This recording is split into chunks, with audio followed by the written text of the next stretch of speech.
The rain over Cyrus Marlowe's fresh grave had barely dried before the estate was carved apart on a lawyer's cluttered desk in the timber town of Ridgway, Oregon, in the late autumn of 1889.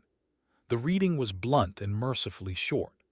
Nathan Marlowe, the elder son, took the sawmill, the timber leases, the 2 teams of oxen, the plank house beside the river, and the standing credit at the mercantile.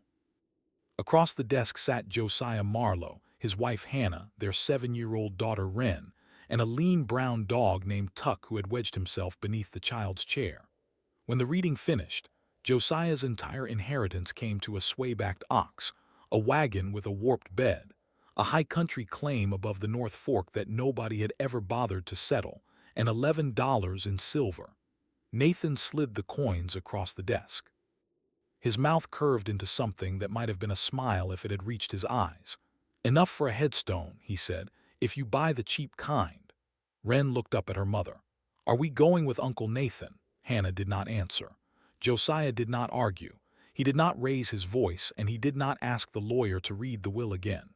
He gathered the coins, folded them into the pocket of his coat, and lifted his father's weather-stained field journal from the corner of the desk.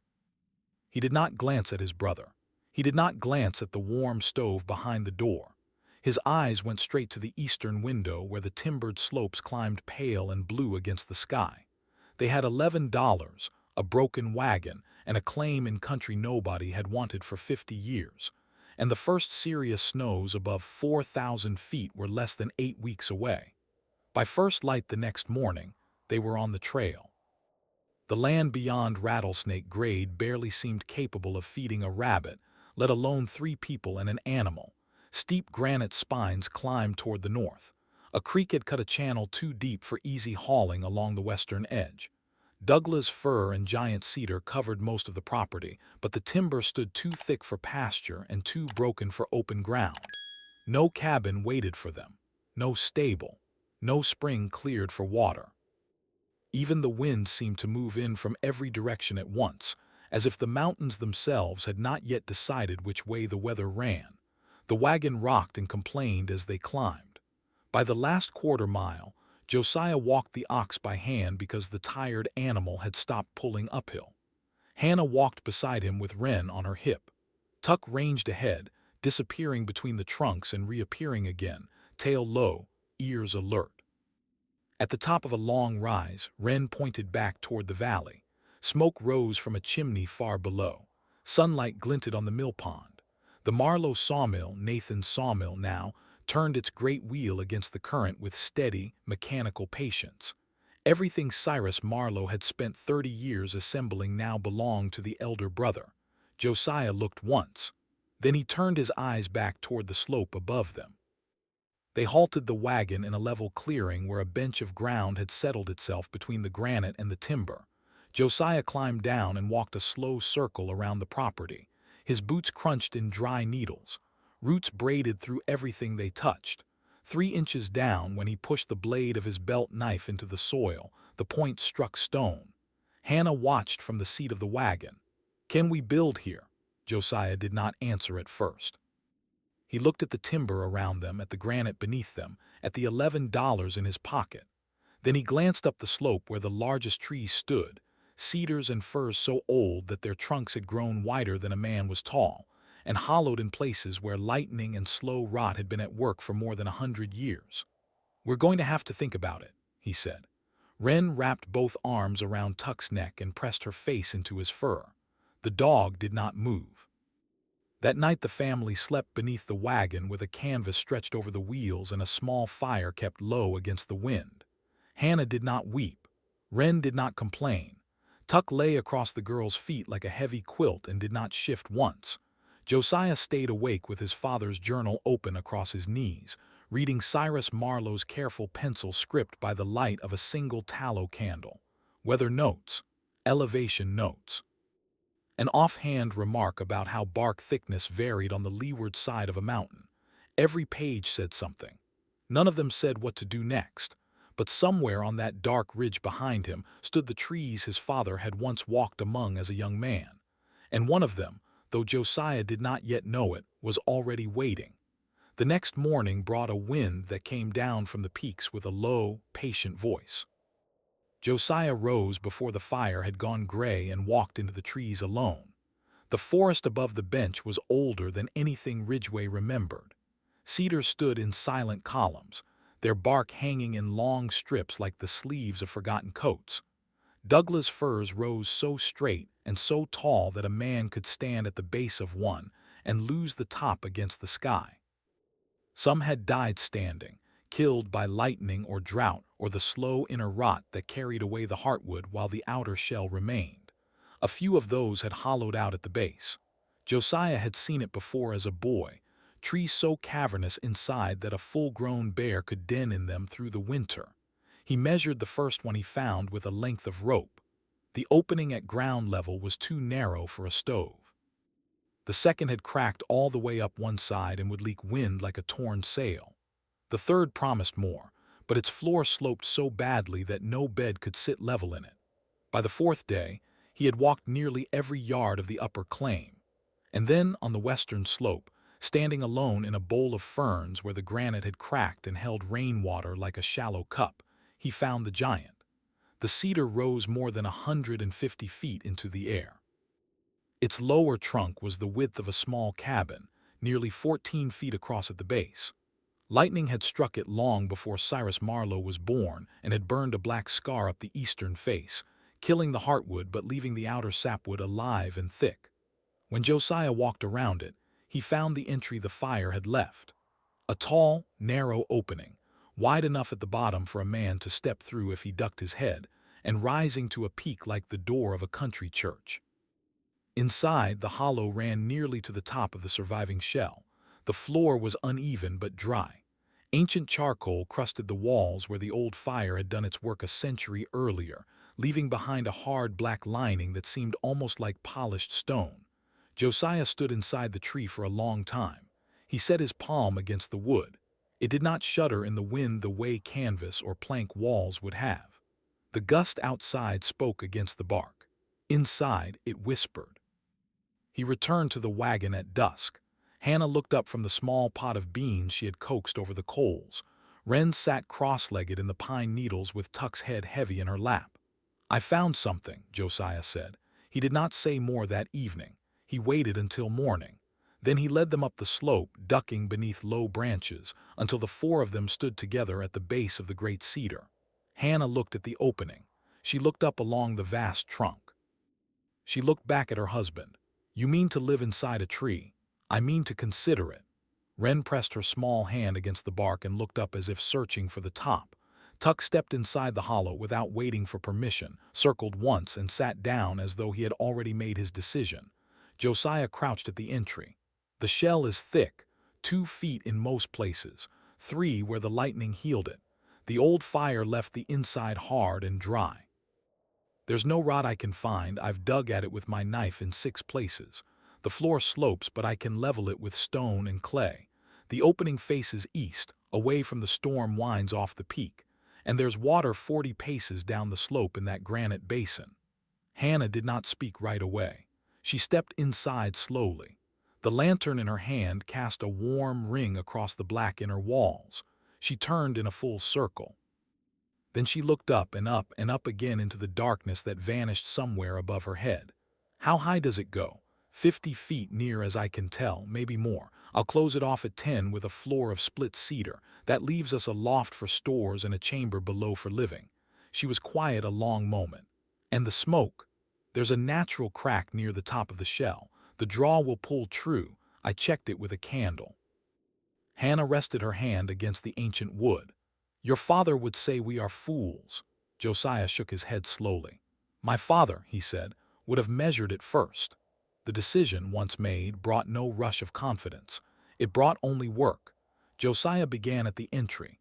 Using a hand saw borrowed from a distant neighbor for the price of 2 days' labor, he trimmed the ragged edges of the fire scar until the opening framed itself into a true doorway. He shaped a low sill from a slab of split cedar and set it into the ground with wedges. He hung a rough door of overlapping planks on leather hinges, the whole thing rubbed with rendered tallow to shed water. It was not handsome. It closed. That was enough. Inside, he leveled the floor with river stone and a paste of clay, sand, and wood ash mixed with chopped grass. The recipe came from a page in his father's journal, dated 18 years back, in country far south of the Cascades. Cyrus Marlowe had written it down after watching an old shepherd patch the floor of a lambing shed. Josiah had never asked why his father recorded such things. Now, kneeling on the cold ground inside a hollow tree, he was beginning to understand. The stove came next. He walked into Ridgeway on foot, a full day down the grade, and stood in front of the small forge behind Elias Kern's smithy. Elias had known Cyrus for 30 years. He looked at the $11, now closer to 8, after nails and tallow and a spool of waxed cord, and then he looked at Josiah for a long time. "What do you need?" "A stove, small, cast belly, a length of pipe 6 feet if you have it." Elias wiped his hands. "I have a stove I took in trade last spring. Firebox is cracked on one side. I patched it with iron plate, but I couldn't sell it honest. If you want it, take it, $2. The pipe is another dollar." Josiah counted out 3 coins and set them on the anvil. "I'll pay the rest when I can." Elias pushed 1 coin back. "Take the pipe on credit.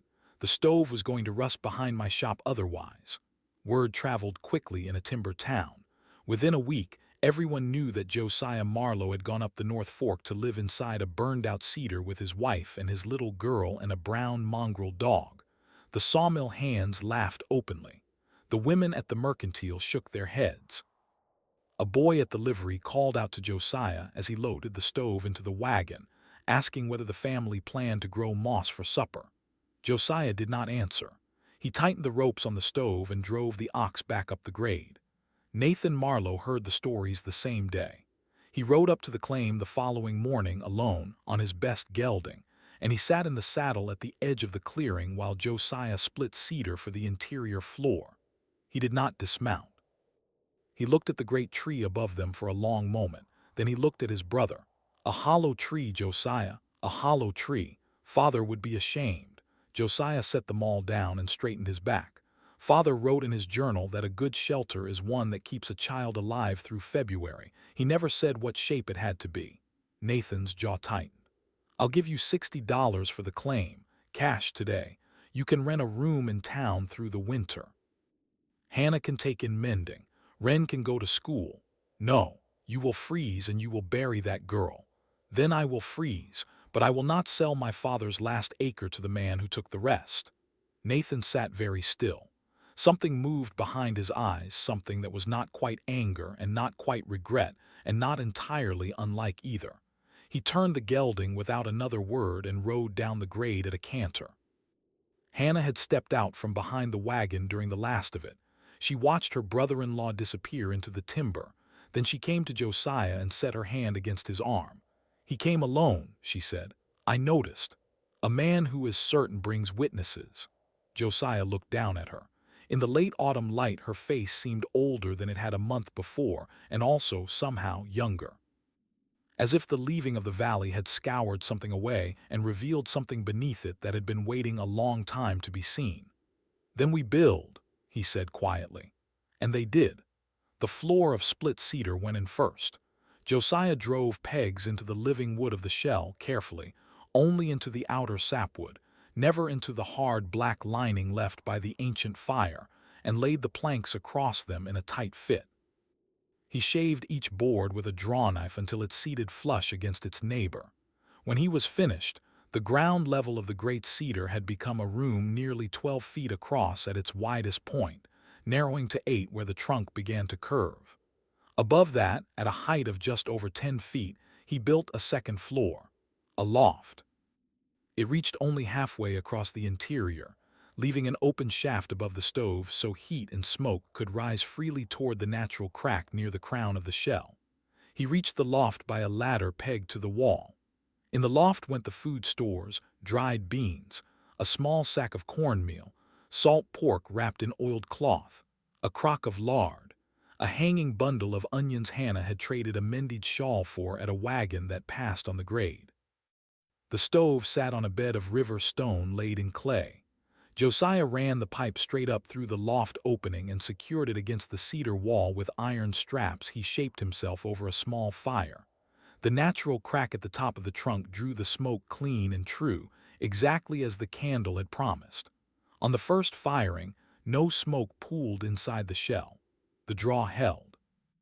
Hannah stood in the center of the room and looked up at the darkness above them and did not speak for a long time. Wren claimed a corner beside the stove for her bedroll.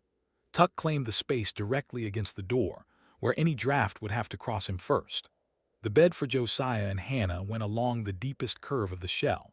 He built a low frame from cedar poles, laced it with rawhide, and topped it with a mattress of straw sewn into an old wool blanket. Behind it, he pinned 3 thick elk hides to the inner wall, traded from a Klamath hunter who passed through the high country twice a year, and the hides muffled what little sound the wind managed to bring inside. By the end of the 3rd week, the great cedar was a home, not a cabin, not a lodge, something older and stranger and somehow more certain than either. From 20 paces, you might not have known it was inhabited at all.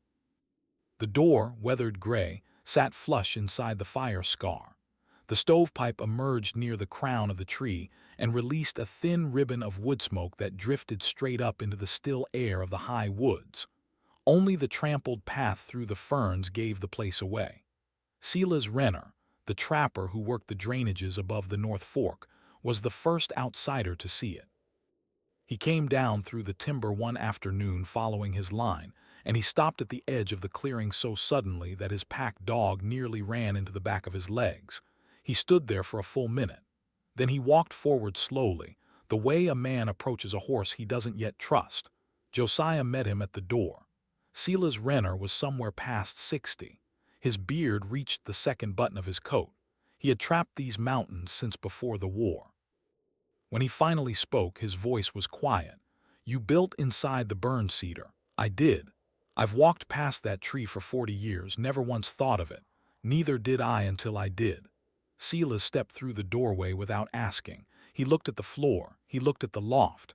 He set his palm against the black inner wall where the ancient fire had glazed the wood into something like slate.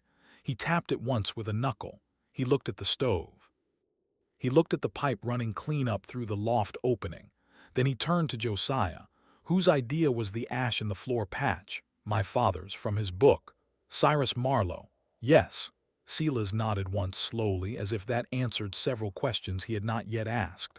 "You'll need more firewood than you think," he said finally. "The shell is thick, but a tree still breathes.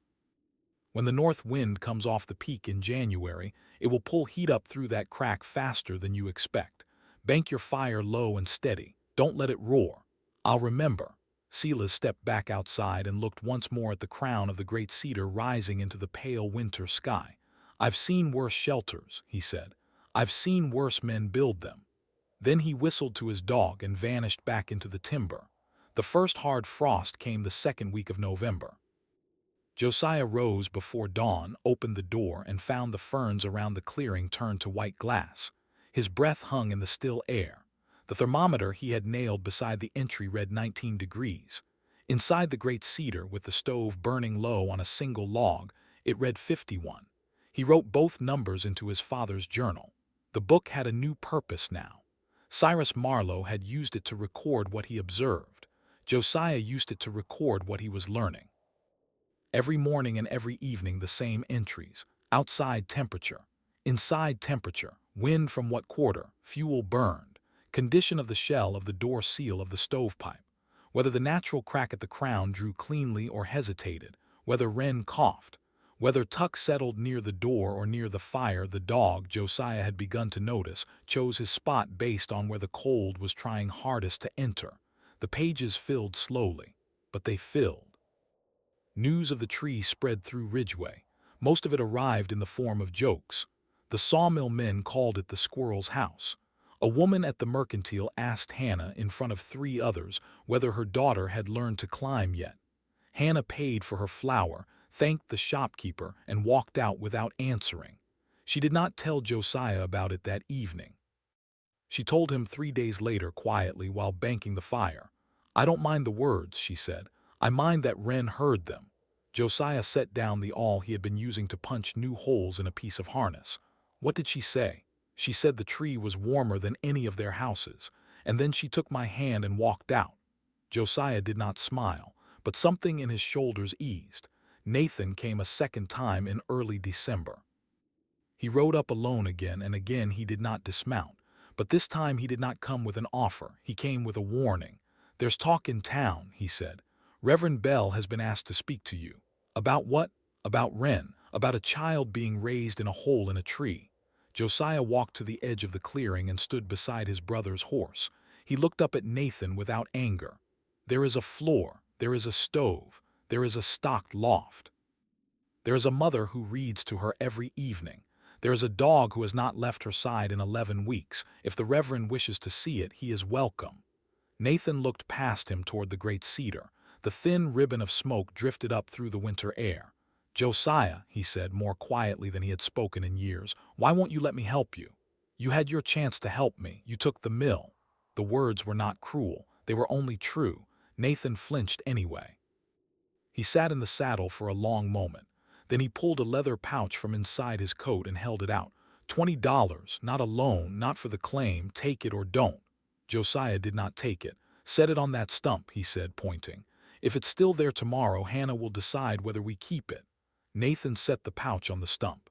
He did not speak again. He turned the gelding and rode back down the grade in the pale winter light. Hannah kept the money. She used $7 of it for a proper wool blanket for Wren, and 3 for a small sack of dried apples, and the rest she put in a tin behind the salt pork in the loft. Reverend Elias Bell came on the 10th of December. He was a thin man with kind eyes and the patient manner of someone who had spent his whole life listening to grief. He did not knock at the door of the cedar. He walked around the clearing first. He looked at the woodpile, neat, dry, covered against snow. He looked at the small pen where 2 hens Hannah had bartered for lived in a lean-to Josiah had built against the granite. He looked at the drainage trench dug around the base of the tree, filled with river stone to carry away the melt. Then he stepped inside. He did not speak for a long time. He looked at the floor, at the loft, at the stove burning steady and low. He looked at Wren, who sat on her bedroll teaching Tuck to lift his paw in exchange for a scrap of dried apple. He looked at Hannah, mending a shirt in the lantern light. Finally, he turned to Josiah. "I came to counsel you," he said. "I find I have nothing to say." Reverend Bell stayed for a cup of the thin coffee Hannah brewed from ground barley and a small measure of real beans she hoarded for guests. He sat on the low bench Josiah had built beside the stove and warmed his hands. The lantern light moved gently against the black inner walls of the cedar. Outside, the wind had begun to lift again, coming down from the peaks in long, slow breaths that pressed against the door and then released it, pressed and released, like something patient testing a lock. Inside, the sound arrived only as a distant sigh. The Reverend noticed. He looked up toward the darkness above the loft where the natural crack in the crown of the trunk drew the smoke away. He tilted his head to listen. "The wind should be louder in here," he said. "The shell is thick," Josiah answered, "and the fire in the old burn left the inner wood hard. It doesn't let sound through the way plank would. Nor cold, I imagine. Nor cold." Reverend Bell was quiet for a while. He watched Wren coax Tuck into rolling over. He watched Hannah's needle move in and out of the shirt fabric. When he finally spoke, his voice was softer than before. "There are men in town who are afraid of what you have done, Josiah. Do you know why?" Josiah shook his head. "Because you have shown them that a house does not have to be what they were told it must be. Every man in Ridgeway has spent his life earning the right to a plank wall, and here you are without one and your child is warm." Josiah did not answer. "Some men," the Reverend went on, "will not forgive you for that. Even if you never say a word against them, they will hear the accusation in the silence. I am not accusing anyone.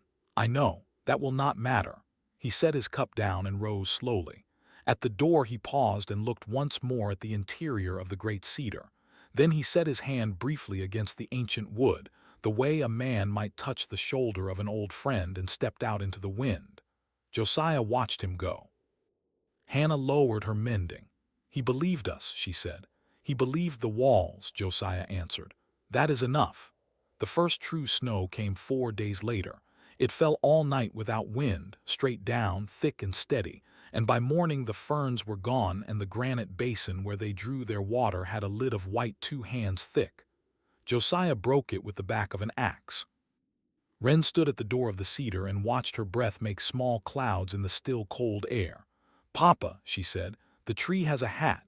He turned. The crown of the great cedar carried a soft white cap of snow around the smoke crack, and the drifting steam of the fire rose through the middle of it like the wick of a strange white candle. "So it does," he said.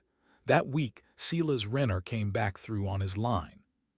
He brought with him a hindquarter of elk wrapped in the hide, and he would not accept coin for it.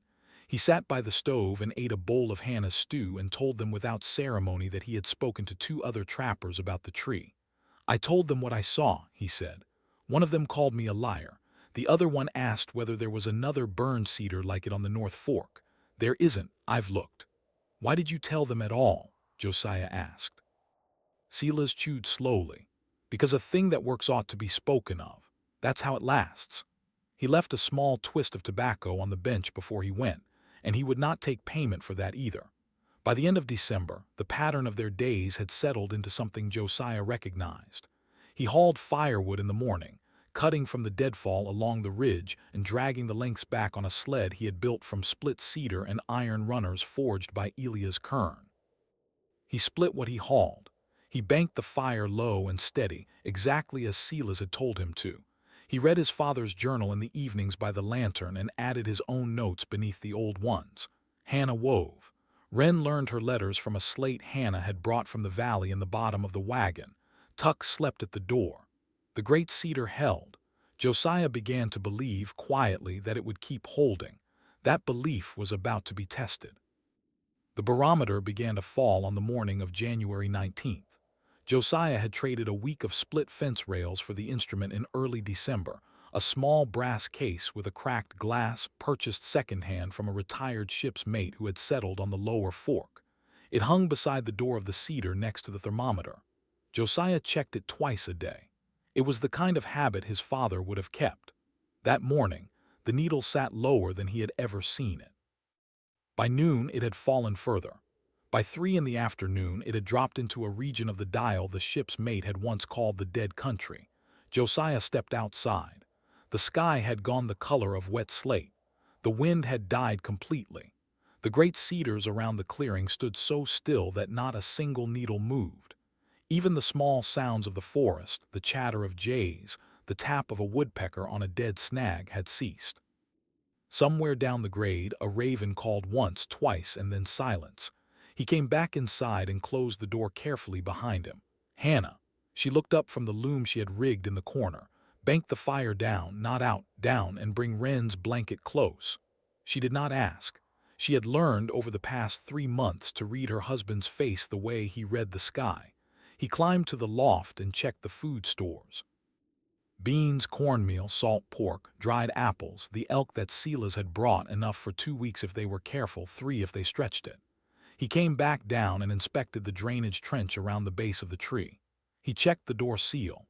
He wedged an extra strip of oiled leather against the sill. He walked 40 paces down the slope to the granite basin, broke the ice, filled 2 buckets and carried them back up. He filled a third and a fourth. He set them all inside near the stove where they would not freeze. Then he went out one last time and did something he had not planned. He climbed the sled path partway up the ridge and looked down the grade toward the valley. The sky in the north had turned the color of old iron. A darkness was moving along the peaks. Not clouds exactly. Something denser, something with a shape. He came back down at a run. The whiteout arrived just after dark. It did not come as a storm at first. It came as a silence deeper than the one that had preceded it. The wind did not build. It simply appeared all at once from the north, as if a great door had opened somewhere above the peaks and released it. Within minutes, the snow was moving sideways past the door of the cedar. Within an hour, the world beyond the trunk had disappeared into a wall of white so complete that Josiah could not see his own woodpile 10 feet from the entry. The temperature, which had been 11 degrees at sundown, began to fall. By midnight, the thermometer read 17 below. By the small hours of the morning, it read 29 below. Inside the great cedar, banked low and steady, The stove held the interior at 44 degrees. Wren slept beside the fire wrapped in her new wool blanket with Tuck pressed the length of her body. Hannah sat close to the stove with her mending in her lap, though she had long since stopped stitching. Josiah sat at the small table beside the door with the journal open in front of him and the lantern trimmed low to save oil. He recorded the numbers every hour. The wind did not slacken.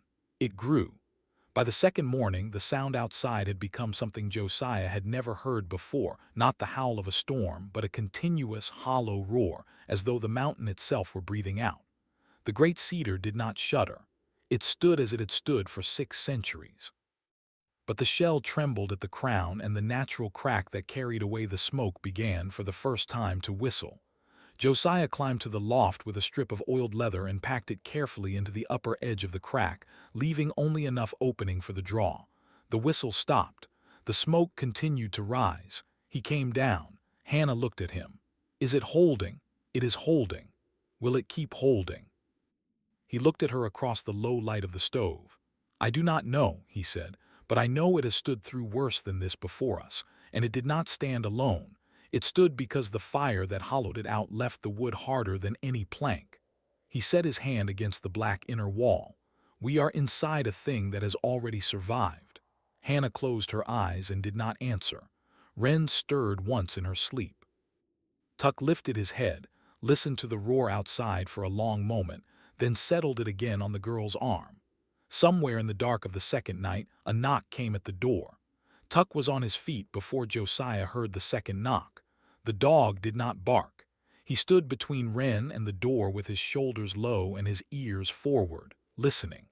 Josiah crossed the room in 3 strides and lifted the latch. The wind tore the door out of his hand and slammed it against the inner wall. Snow poured in sideways in a white torrent. In the middle of that torrent stood Silas Renner, his beard sheeted with ice, his coat white to the shoulders, and slung across his back like a sack of grain was the limp form of his pack dog. "Get him inside," Silas said. "Get us both inside." Josiah pulled the old trapper through the doorway and forced the door shut against the wind. It took both of his shoulders to seat it back into the frame. Hannah was already up. She had a blanket around Silas before Josiah had finished latching the door. "How long?" Josiah asked. "Since noon yesterday. My cabin roof went in the night. I couldn't get down the grade. I remembered the tree." "Your dog." He walked as far as he could. "I carried him the last 2 miles." The pack dog was still breathing. Barely. Hannah laid him on the floor near the stove, and Wren, who had woken at the sound of the door, knelt beside him without a word and began rubbing his flanks with the corner of her blanket. Tuck stood over them both. He did not growl at the strange dog. He simply stayed close, watching. Silas sat on the low bench and could not stop shaking for nearly an hour. When he could finally speak in full sentences again, he looked around the interior of the great cedar in the lantern light, and he said quietly, "I would have died on the ridge." Josiah poured him a cup of hot water with a spoonful of lard stirred into it, an old prairie remedy his father had written down twice in the journal, once in pencil and once in ink, as though he had wanted to be sure it was not lost. "You didn't," Josiah said. "You remembered the tree." Silas drank slowly. His hands began to steady. "There will be others," he said after a while. "Others. Ridgway is cut off. The grade is buried. Whoever lost their roof last night, whoever lost their stove, whoever was traveling, they are looking for shelter now. If they know about this tree, they will come." Josiah looked at Hannah. She was already counting, silently, the loft stores in her head. He could see her doing it. He had watched her do it 100 times over the past 3 months. "How many can we take?" "How many come?" she said. The second knock came just before dawn. It was a boy of perhaps 14, half carrying a woman who could only have been his mother. Their wagon had gone off the grade 3 miles below. The team was lost. They had walked through the night by following the ridge line above the timber, and the boy had smelled the wood smoke rising from the cedar an hour before he saw the door. His mother could not feel her feet. Hannah put her beside the stove and began the slow work of thawing them. Wren gave the boy her own blanket without being asked and moved closer to the fire. The third arrival came at mid-morning. A traveling peddler named Aaron Vale, whose small wagon had been overturned near the base of the grade. He had walked up the slope because he had seen no other choice. He carried nothing but a small case of tin cups and needles, and he apologized 3 times for his presence before Hannah told him quietly to sit down and be silent. By noon of the second day, there were 7 people inside the great cedar.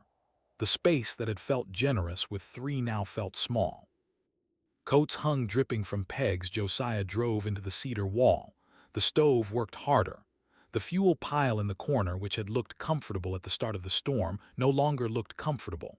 Hannah counted the loft stores again and quietly moved the sack of cornmeal down to where she could ration it in view of everyone, not to shame anyone, to reassure them. At dusk, the 4th knock came. Josiah opened the door expecting another stranger. Nathan Marlowe stood on the threshold. His coat was frozen stiff. His beard was gray with ice.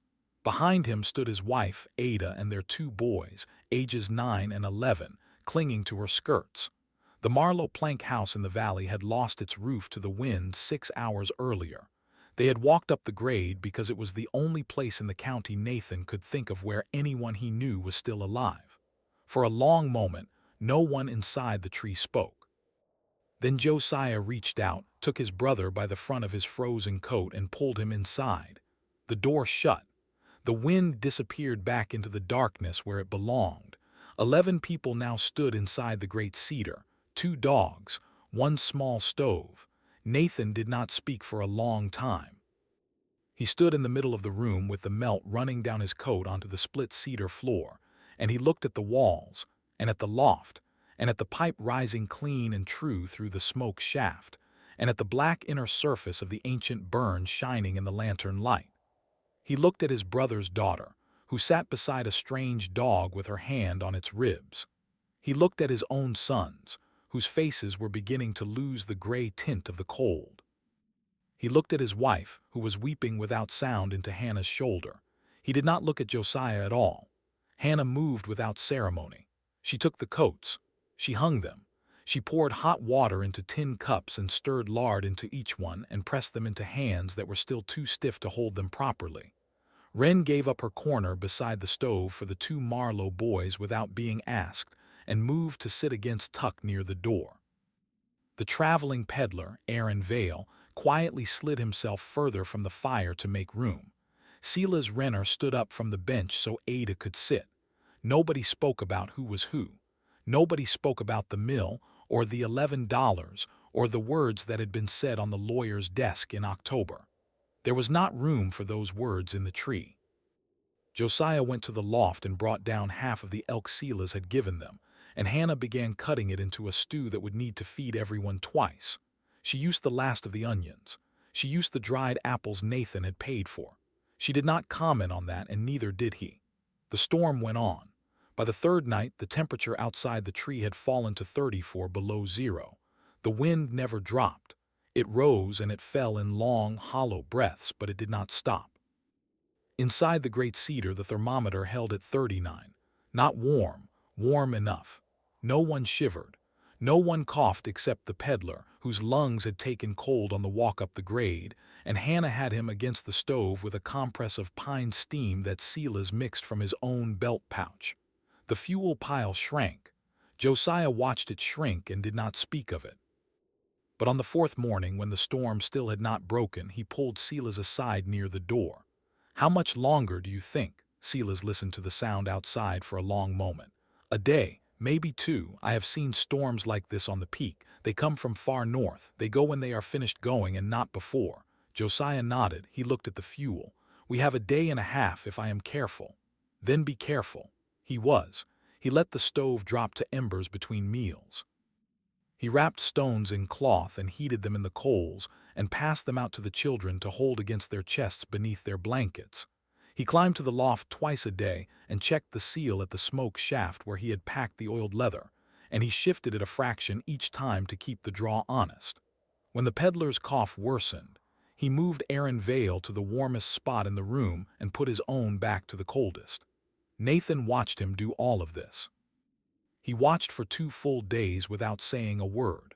On the evening of the fourth day, while Hannah was rationing the last of the cornmeal into a thin porridge for the children, Nathan stood up from the bench where he had been sitting and crossed the room to where Josiah was banking the fire. Josiah. Josiah did not turn. I have something to say. Say it when the storm is over. No, now, because if the storm does not end, I will have said it too late. Josiah set the poker down and straightened. Nathan's voice was quiet. Everyone in the tree could hear him anyway. I took what was not mine. I knew it when I took it. Father meant the mill for both of us. He said so to me once the summer before he died. I did not tell the lawyer. I did not tell you. I told myself that you would fail with whatever you were given and that it was kinder for me to keep the whole. I told myself that for 3 months. He paused. I was wrong. About the whole of it. I was wrong about you, and I was wrong about myself, and I was wrong about what our Father would have wanted. I do not ask you to forgive me tonight. I ask you only to know that I have said it and that I will say it again in Ridgeway when we walk down this grade. Josiah looked at him for a long moment. The stove ticked. The wind spoke against the ancient wood. Sit down, Nathan, he said quietly. Sit down and eat with your family. The storm broke on the morning of the fifth day. It did not end the way it had begun. There was no sudden hush, no dramatic parting of the sky. It simply weakened hour by hour until sometime near noon the wind fell away entirely, and the roar that had lived inside their ears for 4 days was replaced by a silence so complete that Wren looked up from Tuck's side and asked, in a small voice, whether the world was still there. Josiah opened the door. The world was there. It had only been buried. Snow reached the lower edge of the fire scar. The clearing was gone. The woodpile was a low white mound.